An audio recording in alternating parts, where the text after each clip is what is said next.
সুখবর সুখবর সুখবর সবার অবগতিতে জানানো যাইতেছে যে 2008 সাল থেকে 2020 সাল পর্যন্ত বাংলাদেশে গণদর্শন বেড়েই চলেছে। দর্শনকারীরা দর্শন করে স্বাধীনভাবে চলাচল করছে।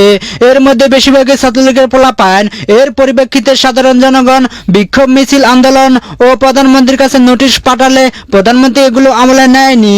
এ কারণে সাধারণ জনগণ সিদ্ধান্ত নিয়েছে যে দর্শন করিবে তার নুনু কেটে এলাকার ইউনিয়ন পরিষদে জমা দিতে হইবে।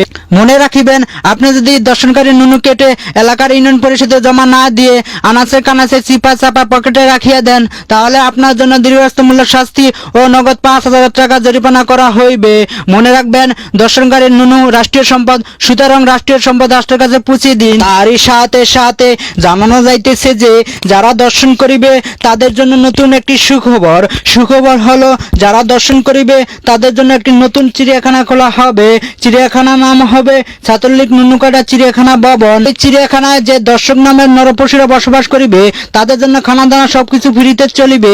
তারই সাথে সাথে জানানো যাইতেছে যে এই চিড়িয়াখানায় সাধারণ জনগণ বিনোদনের জন্য প্রবেশ করিতে পারিবে।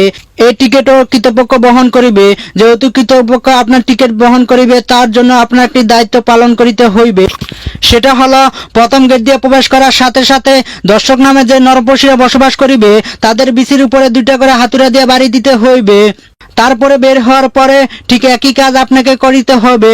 সেটা হলো আরো 5টা বাড়ি দিয়ে তারপরে তার পাছা বেচা লাত্তি দিয়ে বের হতে হইবে।